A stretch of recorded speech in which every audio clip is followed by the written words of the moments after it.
Brother, என் வண்டி sale பண்ணலான்னு இருக்கேன். எவ்வளோ போகும்?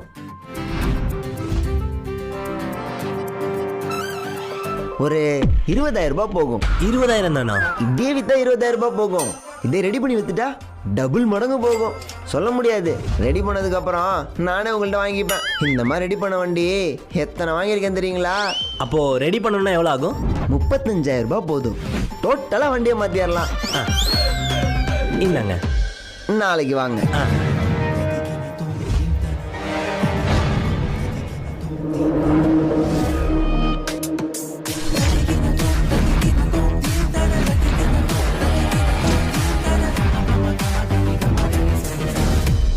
பிரதர், என் வண்டியா இது? பக்காவா ரெடி பண்ணிட்டீங்களே. இப்போ வித்தா எவ்வளோ போகும்? 70,000க்கு மேலே போகும். டபுள் மடங்குன்னு சொன்னேன்ல பிரதர். வண்டியெல்லாம் வைக்காதீங்க பிரதர், நானே வாங்கிக்கிறேன்.